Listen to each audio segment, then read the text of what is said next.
Hello everybody and welcome back to the channel. Today I am going to be doing a spoiler-free review of the 2023 debut fantasy novel, The Daughters of Izdihar by Hadir Elsbai.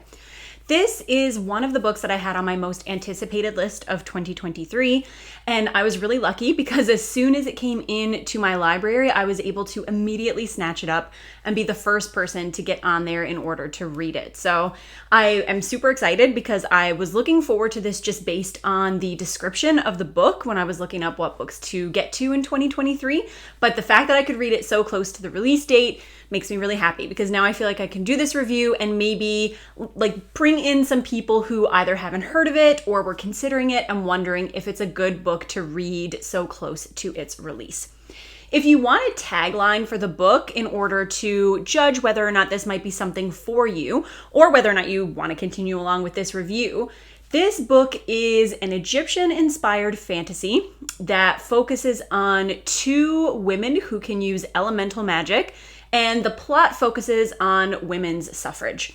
So if any of those things are your buzzwords, like Egyptian-inspired fantasy, elemental magic, women's suffrage, for me, those are all huge, blinking yes signs. I am loving branching out and exploring different varieties of fantasy based on different cultures from around the world because I think it brings something really fresh and new to the stories that I'm reading. I love elemental magic. I just think that it's really cool. It's not a novel concept, although the author does weave her story into the magic system, which I will talk a little bit about later, that makes it feel very true to this story in a really interesting way. And I love fantasy stories that focus on women and are centered around women. So for me, this was an instant pickup, and I am really happy to report that I genuinely liked it. It's been a while since I read a debut that really captured my attention and left me feeling the moment that I finished the novel. I cannot wait for the next book to release, but that is exactly how The Daughters of Izdihar made me feel. So I was very, very happy to have that feeling at the end of the book. I gave this a 4.5 stars overall. I think that it is not a perfect book, and it is a debut novel, and I'll talk, as I break down the book a little bit, I'll talk about some of the things that, were a little bit clunky or kind of made me feel like I was reading a debut novel, but I will also talk about all of the things that I absolutely adored about this book and why I think that it is really worth picking up. The first thing that should endear it to you is that it comes in at only 384 pages. This is going to be a duology, so we have a book that is short and a book that's not going to turn into like a 12-volume series. So for anyone who's trying to keep their TBR tight, who is trying to find books that's not going to take them like 3 months to get through and finish, this is the perfect one to add to your TBR. So I think from the really interesting premise, from the short, page volume of the book, I just think that it's one that is totally worth picking up. I'll break this down, talk about the different elements that I enjoyed, and we will start off with the general plot. I'm not going to go into a lot of details because, like I just said, this is a shorter book, and I think going into too many details would ruin the discovery of that for you. But I will say that we have a dual point of view fantasy novel here, so we're following two main characters who are two women from very different castes. So we have Nahal, who is an upper society lady. She comes from a well-off family. She has parents who are very invested in her future. She has a father who treats her very well and takes her point of view into consideration. And she has big dreams for herself. She is a water weaver, which is someone who can manipulate water magic, and we'll talk a little bit more about that later. And she really wants to help this power grow. She has her sight on attending a weaving academy, and she eventually wants to turn her weaving prowess into a spot in the military. So she wants to attend a military school and then kind of transition into life as a soldier. Unfortunately, despite the fact that her parents have afforded her a lot of freedom, her position in society has afforded her a lot of freedom, her wealth has afforded her a lot of freedom, she finds just how stifling life can be for a woman in this society when her parents decide that she needs to get married in order to make up for some gambling debts that her father has accrued. So they have selected a husband for her. He seems to be a very nice, very understanding man. And by all metrics of the society that she lives in, this is a very good match and she should be very happy about it. Of course, she's devastated, but there is no way out for her, and she is consigned to marry this man she has never met before. The other character we have is Georgina, and she is a woman of a very low caste who is living in the desert city of Alamaxa.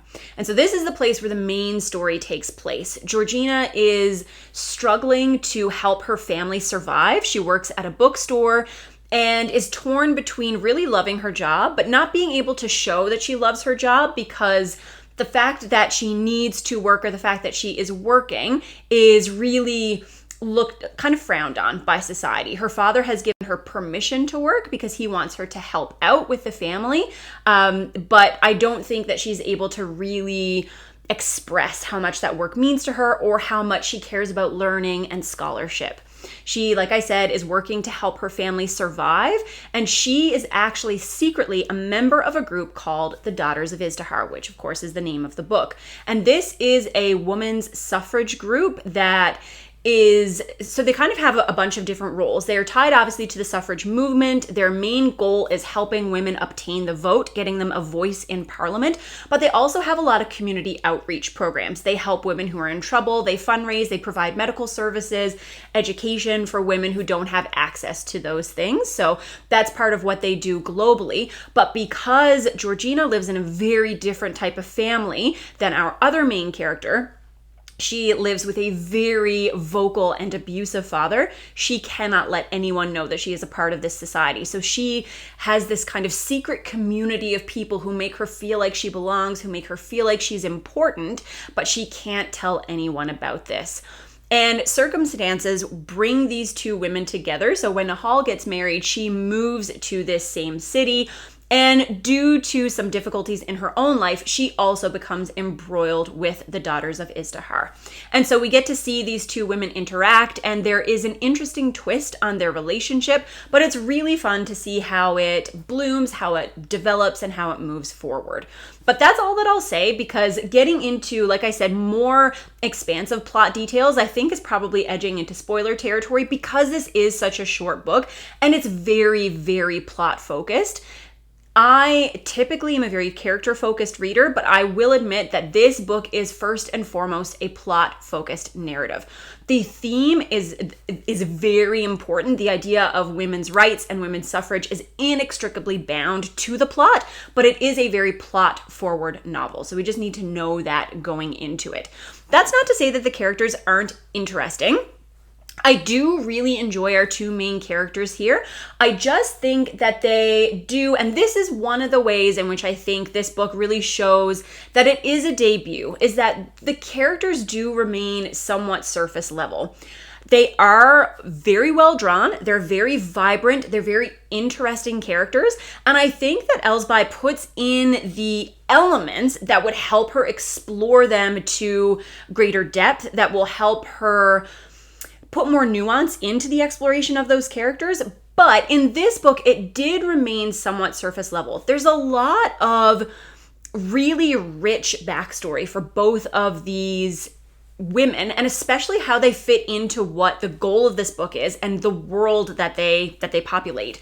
Because we have two women from two totally different castes. They are both forced into circumstances that are beyond their control, but they come with different advantages and disadvantages. Nahal has the advantage, the privilege that comes with her wealthy upbringing, that comes with the family that she has grown up in, but she still has very little agency in certain avenues of her life. Then we have Georgina, who has been stripped of almost all agency and is really working in this novel to find her voice, to find the power, to be able to push forward, despite the fact that it doesn't only spell her ruin if she does not comply to the standards of society. It means ruin for her family, for her siblings, for the people around her. And so she really has to make sure that she maintains this pristine reputation and this pristine name for herself in town. So there's a lot of interesting dynamics and there's a lot of layers that could go along with these characters, but I think they do, for most of this book, stay in the kind of like little box that Elsby has drawn for them. I don't think that she does a bad job with them. And in fact, I felt really attached to both of these characters and I loved both POVs. Nahal has a much stronger personality, like a much more forceful personality. She's a more aggressive, outgoing person than Georgina. But I think both stories have equal weight. They show different but important things in the narrative overall. And I genuinely did not, I'm trying to think back and remember if I can think of a time where I didn't want to switch from one perspective to the other, but I think I was always happy, whoever's perspective we were reading from.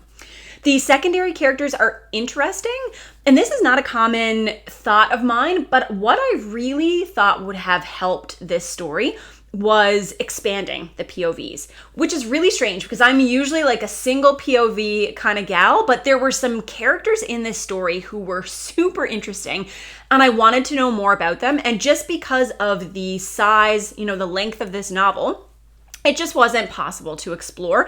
And I imagine that there are some factors that go into that. Like I think, a debut novel is always a risk.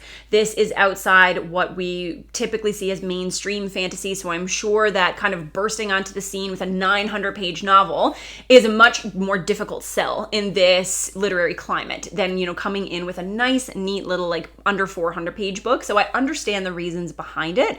But there were some really interesting characters. The leader of the Daughters of Izdihar, her name is Malek. What I wouldn't give to have her point of view. I don't think we're going to get it. Like the way that the story goes along, I think we're probably just going to stick with the dual POV in book 2, but I loved what we got of this character and I would just love to see more. We also get Nico, who is Nahal's husband, who is a very interesting character. And this is what I was saying about nuance and kind of layers. He is a man who ostensibly is very supportive. He affords Nahal all the privileges that he can possibly give her. He genuinely believes that women are equal to men, that they have equal capacity for scholarship, that they are equally smart, that they are equally capable. And he wants nothing more than for his wife and for the other women in his life to be able to attain their goals.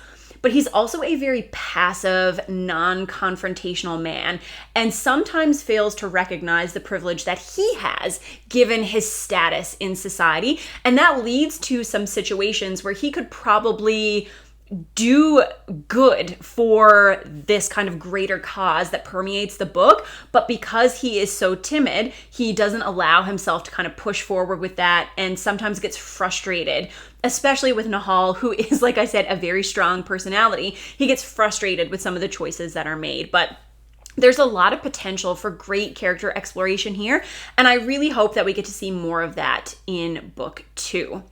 The writing is very accessible, I would say. Like this book, I said this earlier in the review, is so easy to zip through. It is short, but it's also written in a way that just kind of pulls you in. It took me a little while to get used to the writing style because it is, I think, a little bit clunky. Like there's some phrases that get repeated often. It's very on the nose. Like you will get a description of exactly how your character is feeling. There's not a lot of subtlety in terms of the descriptions. This is not an overly flowery or poetic style of writing. It's also not that kind of like window pane writing that you think of that just feels neutral, where you don't even really notice the writing style. I think there are some noticeable little bumps along the way, but once you settle into the story, it helps pull you along really, really well. Like I said, this is intensely readable. This would take anyone, like even if you are a very slow reader, I think that you will be able to get through this faster than you would your typical kind of dense epic fantasy story. So for such a plot-driven book, the writing style does really serve its purpose, and I don't think it's bad by any stretch of the imagination. I'm just looking forward to seeing how Elsby changes and grows as she continues to publish, which I obviously hope she will. The real meat of this story, like the part where it brings out all the emotions, and what's really going to tell you if you love it or you feel neutral about it or you don't like it at all, is the kind of thematic exploration, the message of this book, what this book is about. And as I said before, the main theme of this book is women's suffrage. So this is a book, I guess it's not only about women's suffrage. The Daughters of Izdihar was created to gain women a political voice. But I guess really what this book is about women's agency, and specifically their lack of agency in this world. This is a story where women have been silenced, they have been directed, they've been infantilized. Like, they're not allowed to make decisions for themselves. They've been put in this very tiny box and told that this is the way that a woman should act, and these are the things that a woman should want. And for some women, that's fine. Like, for some women, that is exactly what they want to do, and they're happy, they are content, they are okay with that, their life being that way. But for the main characters of our book, in very, very different ways, we see how that life is suffocating them, how it is restricting what they are able to do, how it is holding them back from what they are able to do. And because we get two very, kind of drastically different perspectives here, we get to see the ways in which a really restrictive society affects different people. And we get to see, because these characters do get to know each other over the course of the book, we get to see the frustrations that they have with their lot in life, but also the frustrations that they have with each other and the ways that, they feel the other person should act. So I think that this part is done really well. It is infuriating. Like, this book will make you mad because that is what it is supposed to do. That is the function that it serves. But it will make you mad in the best way. Any author that can pull those emotions out of you, can make you feel so passionately about the characters and about the society and about the subject matter, I think is doing a really good job. And Elsby did a phenomenal job here. She works her world building into the thematic exploration so well. As I said, this is a book that is kind of rooted from Egyptian culture, but she has created her own setting. The main characters for most of this book are in a landlocked kind of desert city. But one of our main characters, Nahal, grew up on the ocean, and that plays into how she feels as a water weaver. The magic system, which is called weaving, is really interesting. So like I said before, this is an elemental-based system. There's not a lot of depth in terms of, if you're someone who's looking for a really hard, delineated magic system, people have the ability to control the elements. That's really all we know, and we get to explore bit by bit how that power manifests in people. It does not seem to be gender-based. There are men, there are women, there are people of all kinds who are able to utilize these elements. But the really interesting angle, and one of the ways in which Elsby succeeds the most in this book, is how she ties the persecution of women to the ability to explore this magic. So the magic system is your kind of standard elemental magic. You have water weavers who can move, manipulate water, turn it into ice, move it around. You've got earth weavers, and that kind of extends into sand weaving, which makes sense given that this is a desert setting. And then you have air weavers and you have fire weavers.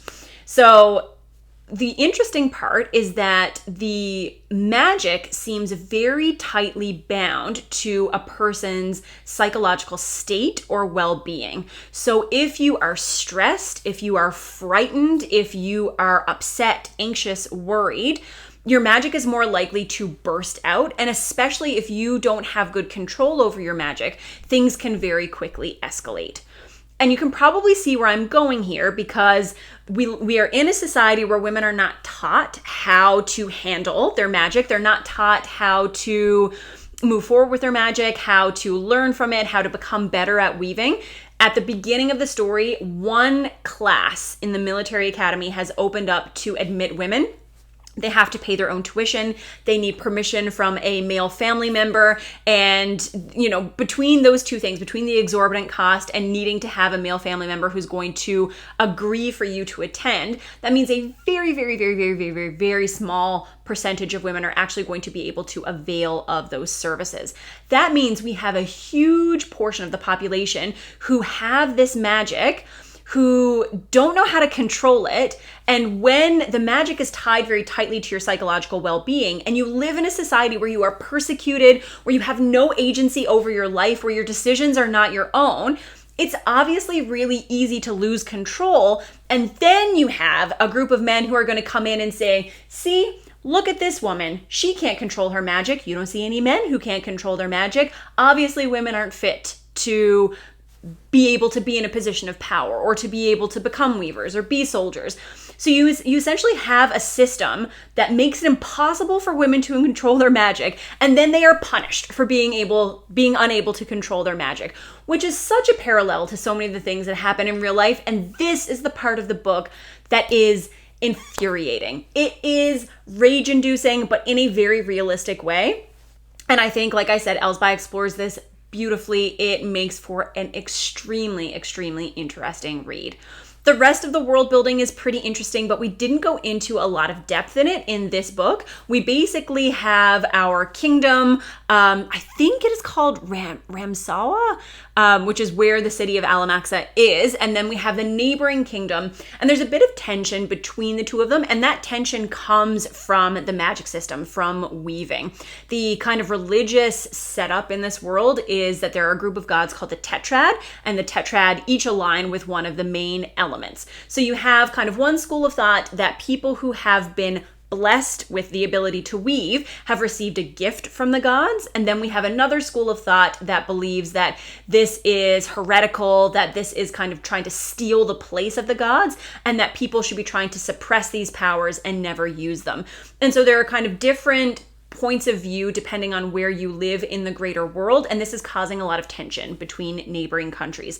So on top of the very kind of like intimate personal stories of our two main characters, the greater background is that they are sitting in a city that is on the precipice of war because of the viewpoints around weaving. And that does intermingle with our main characters' stories, and it becomes something that gets stronger and stronger as the book advances. And I believe that this is probably something that's going to play a greater role in book 2 as well. But I just think it's really fascinating how Elsby managed to kind of weave. I wish I could think of a different word, but it's the only one that's on my mind right now. But to be able to weave the thematic, the themes that she was trying to explore along with her world building and her magic system, and show how they fit together and how they kind of reinforce each other, I thought that that was really well done.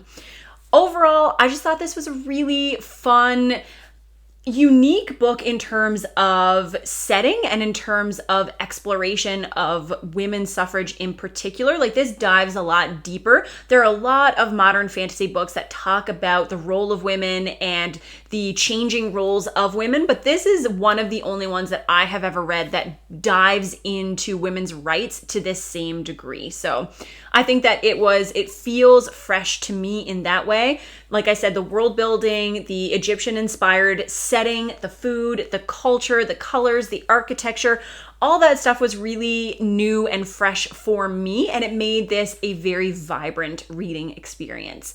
There are, like I said, a couple of things that I would expect from a debut author. The prose is not as streamlined as I would prefer. I think that she could have explored the characters, their connections, their psychology a little bit more deeply. But overall, I just thought this was an excellent time. It is a debut novel that I do highly, highly recommend. If anything about the tag at the beginning that I gave sounds interesting to you, then I think that this is a well worth picking up. So if you have read The Daughters of Izdihar, please let me know what you thought of it. And if you are thinking of picking it up, then let me know about that as well.